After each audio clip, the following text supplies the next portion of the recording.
Bienvenidos todos a la tercera entrega del podcast de democratización PIP, una P por Paola Bautista de Alemán, política intelectual venezolana y presidenta del Instituto Forma, y la otra P por su servidor, Pedro Pablo Peñalosa, periodista. Un placer estar acá. Paola, bienvenida. Hola Pepe, ¿cómo estás? ¿A ti te sobran las P's? Me sobran las P's. Las puedes repartir. Así es. Mira. Bueno, hoy con la edición 18 de la revista Democratización, que trata de cultura y política. ¿Por qué esos temas, Paola? Sí, bueno, esta edición 18 yo tengo que admitir que es una edición que me deja mucha satisfacción. El tema de la cultura, en lo personal a mí siempre me ha gustado, sobre todo como el eje de contexto para comprender los fenómenos políticos. Y la verdad es que teníamos mucho tiempo en la oficina, bueno, pensando hacer un ejemplar de este tipo. Y recuerdo que el año pasado que tuvimos un foro con Enrique Krause sobre tema cambio político, la cultura, política, tal. Una de las cosas que él dijo en el foro que a mí me interpeló, dijo: ¿dónde está el Solzhenitsyn venezolano que está contando todo lo que ustedes están viviendo?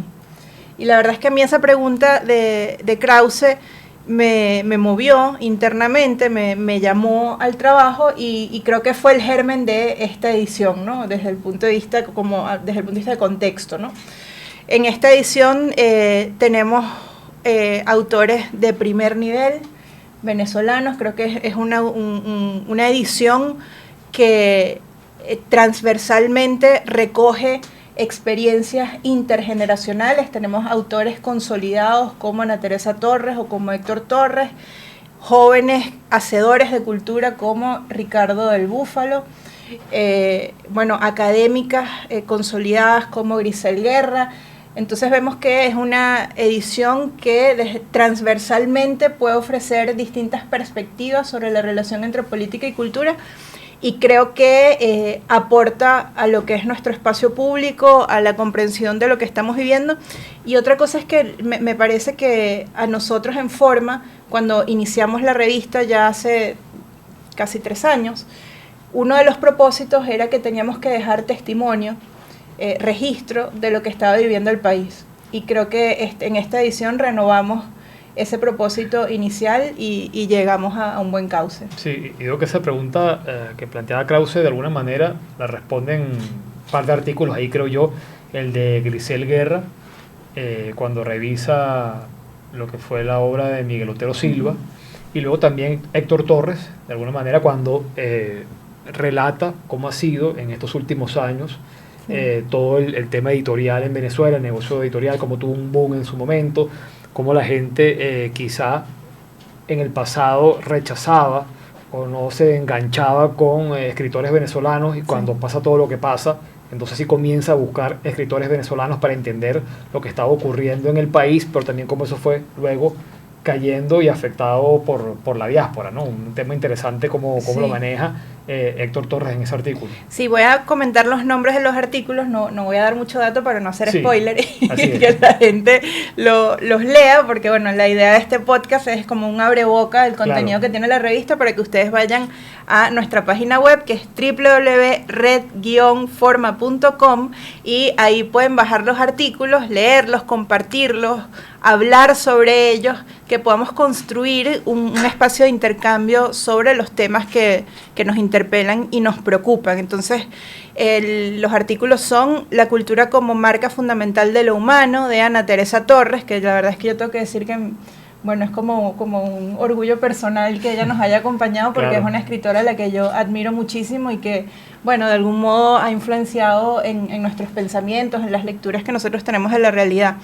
Grisel Guerra, con Escribir y leer desde y sobre la dictadura, que es un artículo precioso que nos reencuentra, ¿no? con estos políticos, escritores políticos que supieron dibujar personajes en donde cada uno de nosotros nos vemos reflejados, y creo que incluso es un artículo muy pedagógico, es decir, y aquí lo digo como mamá, ¿no? Yo este año me tuve que volver a leer Casas Muertas y Oficina número 1 con mi hijo mayor, y creo que si usted es mamá y le toca a sus hijos, les están mandando estas lecturas, este ensayo es buenísimo para que los lean juntos, porque muy probablemente no lo va a leer pero que fíjate algo, Pablo, interesante, leyendo este artículo, hace un par de semanas yo estuve en una especie de foro donde había expertos en temas económicos, expertos en temas sociales de Venezuela, y fíjate que revisando, hablaban del futuro de la economía venezolana, ahora que se habla de la superación de la era del petróleo, por energías limpias, renovables, etcétera, y uno de los ponentes decía, bueno, ¿quién escribirá en su momento el Casas Muertas, el oficial número 1, cuando, bueno, ya no sea el petróleo, ¿no?, el que esté, no solamente por el marco político que está enfrentando Venezuela, sino también por el tema del impacto del petróleo en la economía, ¿no?, y en la sociedad venezolana? Entonces decía, bueno, ahora quién, ¿no?, contará, relatará, analizará lo que significa en su momento, bueno, cuando ya llega al fin esa era petrolera, y entonces Venezuela se enfrente a una etapa mucho más compleja. Bueno, tú sabes que yo creo que con la guerra en Ucrania, una de las cosas que ha quedado muy claro es que ese fin de la era petrolera, entre comillas, está un poco distante, ¿no? O sea, los combustibles fósiles pareciera que todavía, superan en su capacidad a lo que son los otros tipos de energías, ¿no? Lo que yo sí creo que hace falta que se escriba, y en eso coincido, no sé qué persona lo dijo, pero es algo que yo también he pensado, sobre todo, bueno, que volví a estas lecturas, ahora el artículo de Grisel, luego fuimos al teatro y vimos Oficina número 1, no me acuerdo ahorita la compañía Oficina número 1, que la verdad es que no me acuerdo ahorita la compañía de teatro que lo hizo, pero un montaje muy, muy chévere, muy bueno.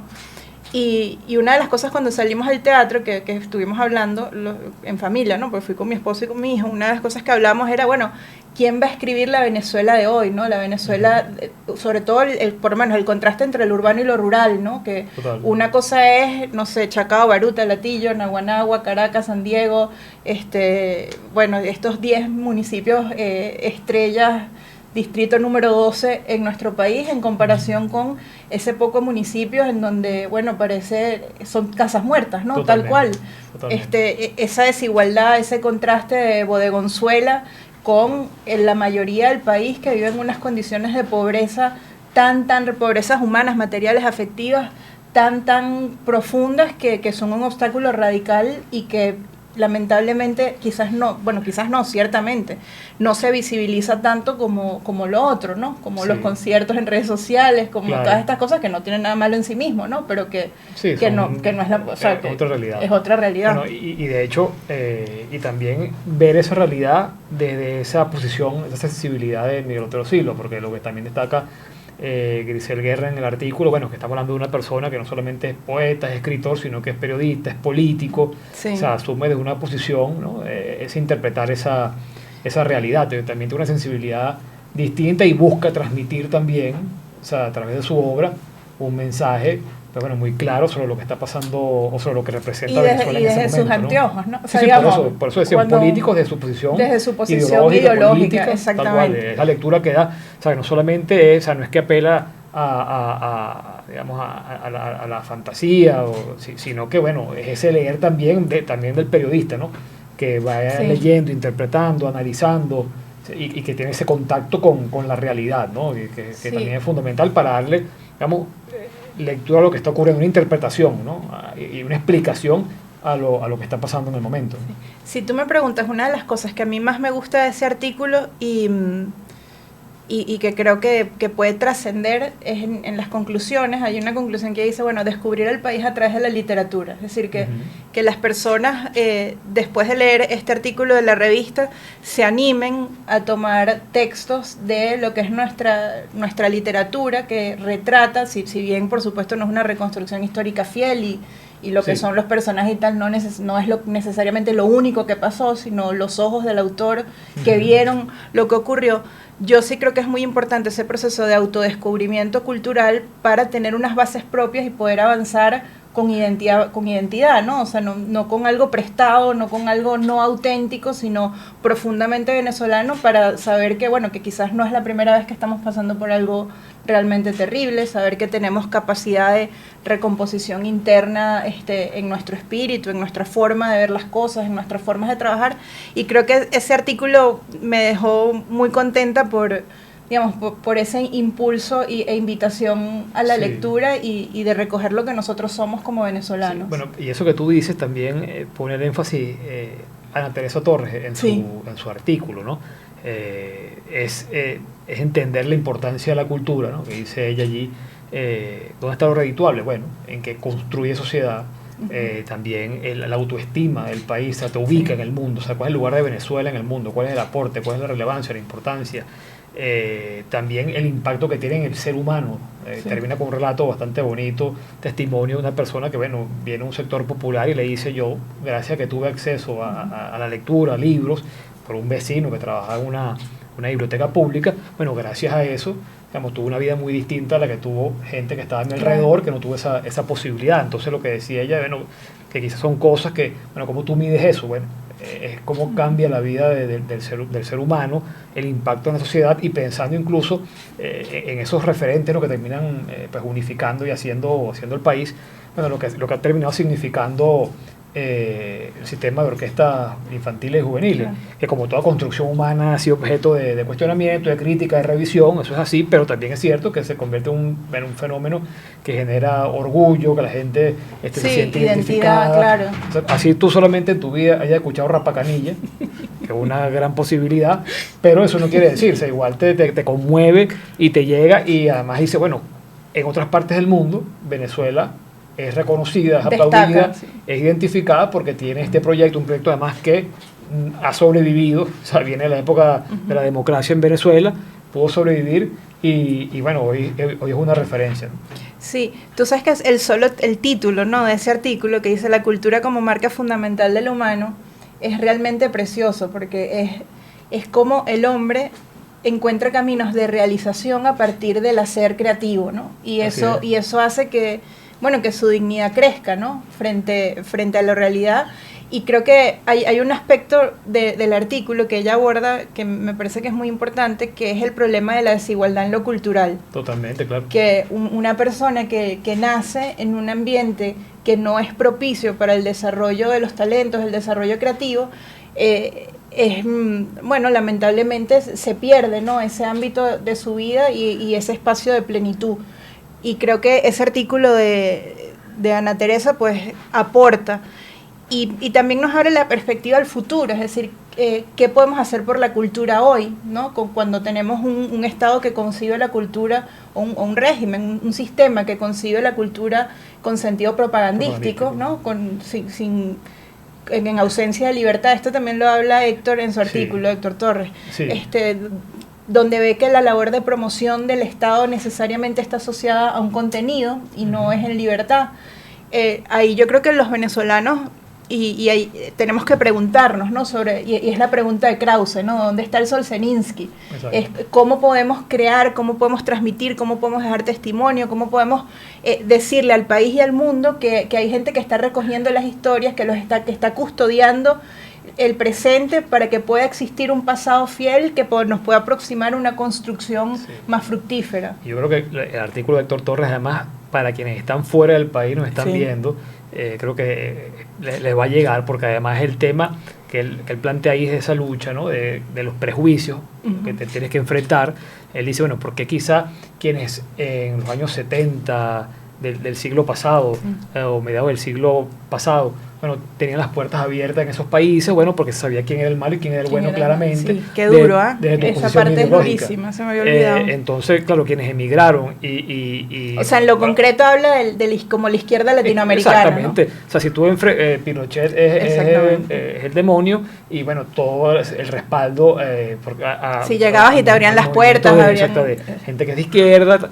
En este caso en Venezuela siempre ha estado... Falta un poco la solidaridad, por claro, decirlo. Entonces también lo plantea así, y el hecho también, el impacto que ha tenido, bueno, la cantidad de gente que se ha ido.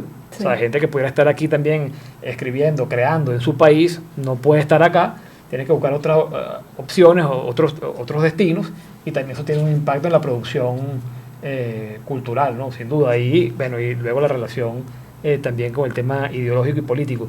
Y un artículo que me gustó mucho, que no lo hemos mencionado, es el de Rafael Osío Cabrices, y que creo que llega mucho, sobre todo, creo que en general todo el mundo, pero bueno, en el caso del periodismo creo que tiene especial significación, que es cómo se ha ido, bueno, fragmentando ese espacio de la comunicación. Él hablaba, ¿no?, como tú antes desde un periódico tenías una relación distinta con la fuente y después un impacto distinto, pero también el puente incluso de niños, ¿no? Que tú veías la televisión y todos llegaban al día siguiente. El hábito de consumo de medios y de información. Tal cual, llegaba todo el mundo veía la misma película el domingo y el lunes el tema de conversación en el patio del colegio, ¿no? Cine millonario. Exactamente. Esa es de tu época. Sí, o sea, no de la mía, yo soy más de... No, ya tú eres Netflix.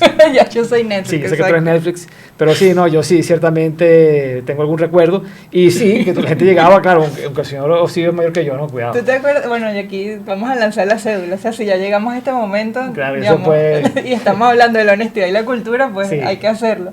¿Tú te acuerdas de, por ejemplo, cuando estaba Cine Millonario y lo interrumpían para pasar los caballos, el 5 y 6? Sí, claro, una locura. Que era cultura, claro, ¿sabes? Bueno, pero ¿qué es esto?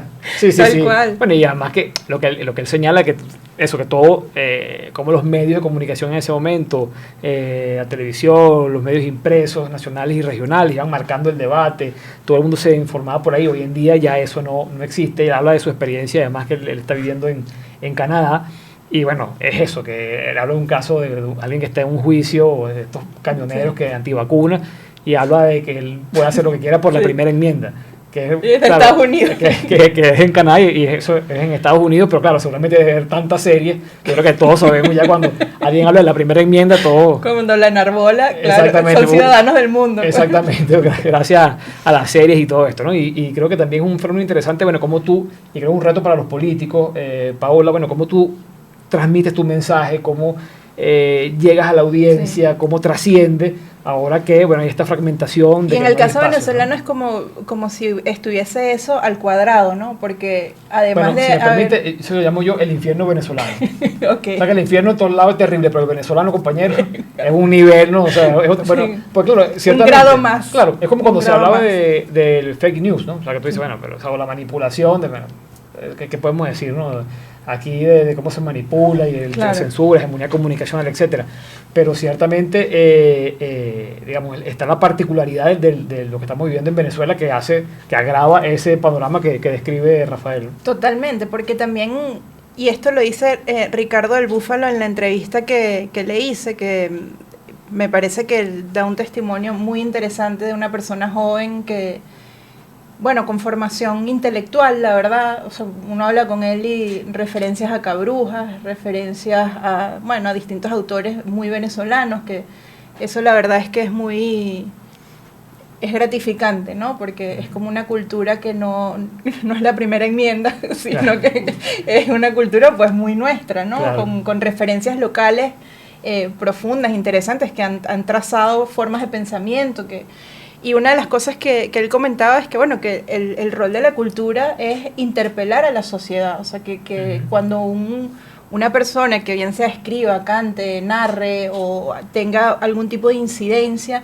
en los espacios, pues pueda, dar testimonio y dejarle algo a la sociedad y distingue, digamos, lo que es la cultura de la moda, ¿no? Que una cosa es cultura que pudiera trascender, dejar testimonio. La entrevista fue a propósito de su disco que se llama Benecadencia y hace referencia a José Rafael Pocaterra como un venezolano en decadencia, que me parece que, bueno, lean la entrevista, a mí me parece que quedó chévere, que es muy buena.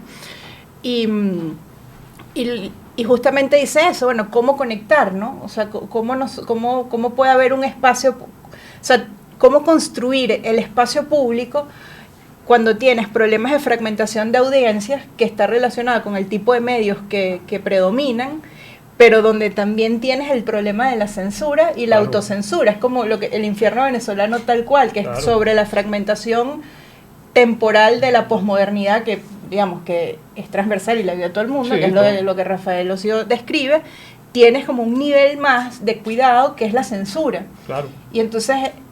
Es que tú igual vas a cualquier país del mundo, digo yo, y tú tomas un par de periódicos, o pones un canal de noticias, o pones la radio, y al menos te vas a ubicar en los temas que están siendo discutidos en ese país.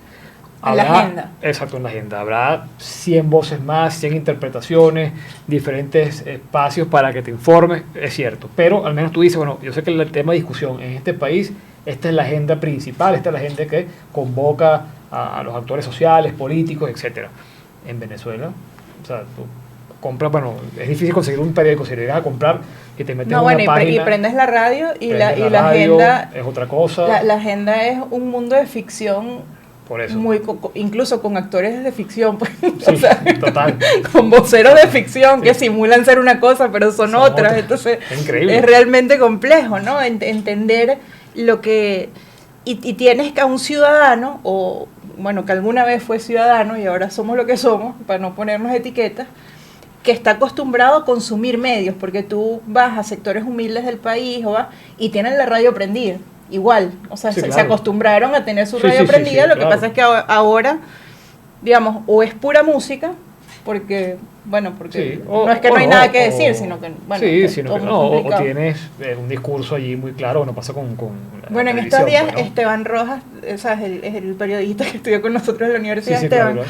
puso un tweet que me dio mucha risa porque dijo que puso BTV y estaba un discurso de Chávez, que Chávez estaba defendiendo a Rafael Ramírez en el discurso. Entonces puso un tweet como, bueno, BTV, por favor, revisen Claro, pues, antes el discurso que van a poner porque... El jefe de edición ya está ahorita buscando trabajo. Digo, porque hay gente que ya no está con nosotros, o sea, Sí. gente que, bueno, que cambió de bando, Sí. que se murió, que Claro. se lo murieron, o sea... Claro, el encargado de la edición ahí debe estar ahorita buscando trabajo en otro espacio, ¿no? Entonces, claro, la gente está habituada a consumir medios de esa manera y eso afianza, primero, la percepción de que la oposición no existe, que aquí todo está bien, que Claro. Venezuela cambió, que nadie está haciendo nada, que no hay voces que quieran hablar. O sea, la construcción de una voz que nos represente es muchísimo más difícil cuando no existen esos espacios. Primero, se afianza eso.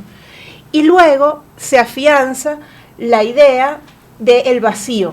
Es decir, que Claro. es otro aspecto que trata Ricardo en la entrevista, que es una cosa muy dura, que nos pudiera llamar a la reflexión, como dice él, interpelarnos.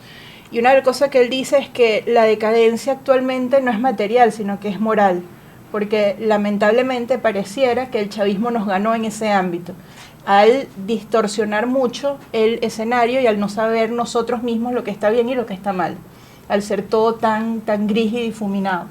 Entonces, bueno, yo no sé si estoy completamente de acuerdo o no con su percepción, pero me parece que es una percepción importante que, bueno, Sí. que nos tiene que interpelar y ya, que ponernos un poquito Sí. a pensar, mover la conciencia y... No, y te digo que además eso es lo que uno escucha, ese sentimiento, primero de vacío, ¿no?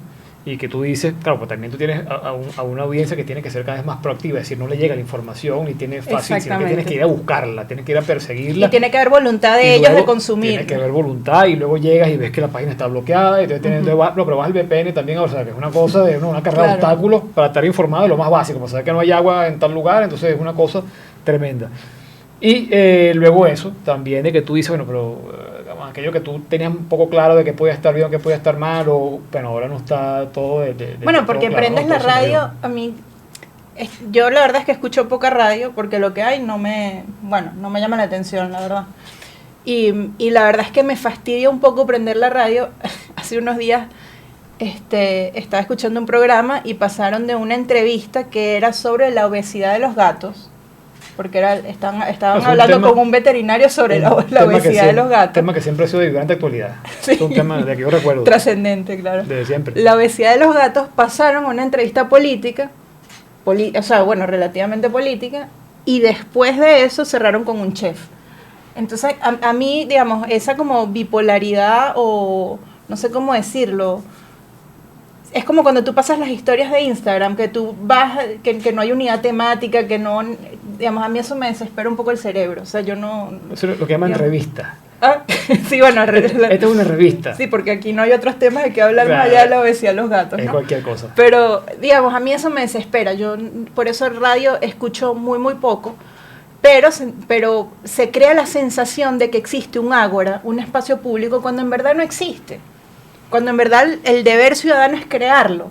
Y que el momento nos demanda como personas, como venezolanos, a buscar esos espacios y saber qué medios tengo que consumir para crearme un criterio y para poder bueno, hacerme una idea de lo que efectivamente está pasando, porque si no soy presa de la obesidad de los gatos, de las orquídeas que son preciosas, de algún pseudo actor político que dice ser algo que no es, y bueno, y así vamos, ¿no?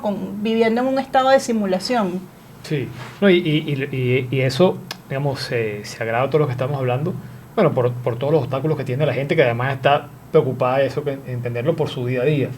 Y también hay un desconectarse de la realidad, porque no ves que haya posibilidad de una solución en el corto plazo, o no ves que haya una luz al final del túnel y dices, bueno, yo tengo que arreglarme y me ocupo de lo mío. Y a los venezolanos la huida se nos da muy bien. Y además, sí. Y lo que te digo, tampoco hay un espacio que te mantenga, sino que tú dices, bueno, al contrario, la gente está diciendo, mira, ocúpate de lo tuyo, desconecta de esta realidad, que es terrible y demás, pero no tiene solución. Tú a tus temas, y eso también. Y de hecho, cuando uno ve opciones políticas que son aparentemente opositoras, que están orientadas más hacia lo municipal, por ejemplo, el discurso es la desconexión con lo nacional.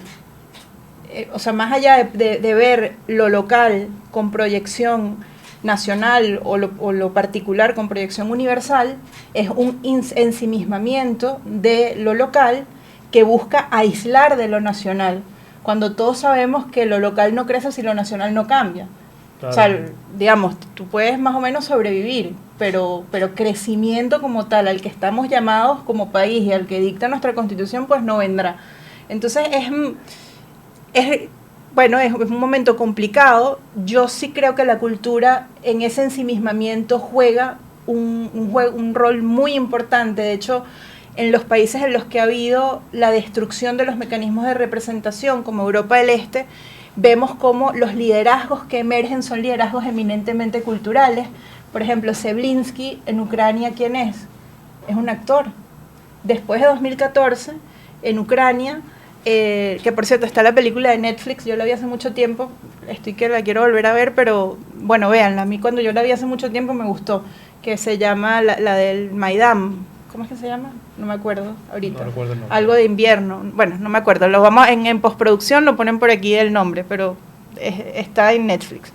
Y habla sobre, bueno, ese momento en Ucrania de mucha movilización social en donde se alcanzó el cambio político, pero después hubo una deriva, es decir, no se llegó a buen puerto y los políticos cayeron en desgracia. Cuando los políticos caen en desgracia, quienes se emergen son outsiders, y Zelensky viene de ese proceso, que, bueno, él, como ustedes saben, es un actor, él tenía una serie de televisión en donde él era el presidente de Ucrania, y de hecho su partido político tiene el nombre de la serie, y bueno, este caso es muy concreto y la verdad que es muy pronto para hacer un juicio político, moral, normativo sobre el desempeño de él, pero lo que quiero decir es que la gente se refugia en lo que le genera identidad, y en el caso ucraniano pues pasó eso, y eso no es nuevo. En el siglo XX los checos, se refugiaron en un dramaturgo, en Václav Havel. En Polonia se refugiaron a un líder sindical que se aferró a su fe católica, como fue Lech Walesa. En Estonia, Mart Laar, con el tema de la cultura y el canto. Entonces, digamos, cuando hay estas crisis de representación, que en esta edición incluimos un artículo sobre eso, la hora de la representación real, la cultura emerge como esos vínculos que la destrucción de lo institucional nos ha arrebatado. Y por eso a mí me parece muy importante que volvamos a la cultura, que las voces culturales se escuchen, porque es ese lugar común en el que todos nos podemos encontrar. Bueno, esto es lo que van a poder leer, conseguir en la última edición de la revista Democratización, Excelente, Cultura y Política. En realidad todos los artículos de un grandísimo nivel te llegan. La verdad es que hemos hecho 18 ediciones, pero esta es mi favorita sin duda alguna. Hasta que llegue la 19. No creo, no, la 19. Pero seamos optimistas, por favor, entonces. ¿Cómo nos paramos aquí? La 19 va a ser mejor. No, la 19 les va a gustar mucho. La 19 sobre la reforma judicial. ¿Y la 20 no te quiero decir? La 19 sobre la reforma judicial. Bueno, una maravilla. Una maravilla. ¿Qué más quieren ustedes? Exactamente. No, va a estar muy buena la que viene, ya los artículos nos están llegando, los estamos editando, especialistas de altísimo nivel para analizar todo lo que es la reforma judicial que se está avanzando unilateralmente desde la dictadura, porque son cambios que no entraron en México y que tampoco entraron en ningún espacio en donde tenga participación la oposición real del país. Yo insisto que esta que estamos leyendo ahorita es bonita y trascendente y la edición 19 va a ser coyuntural e importante para comprender el momento que estamos viviendo. No nos abandonen, también va a estar buena, pero esta creo que es mejor y la pueden bajar en www.red-forma.com y en nuestras redes sociales @red_forma pueden encontrar todas nuestras actividades, lecturas, referencias. Interactúen con nosotros. Para nuestra community manager es muy importante que interactúen y hablen con nosotros por ahí. Así es, así que bueno, nada, muchas gracias a todos por haber seguido esta entrega del podcast de democratización, la tercera entrega. Será hasta una próxima oportunidad. Sí, bueno, ¿cómo no? En la producción, Isabela Sanfuentes y Sebastián Joresoc. Nuestro ingeniero de sonido César Aguilera y como siempre grabamos desde Cusica Estudios. Muchísimas gracias, denle retweet y compartan todo este contenido. Chao.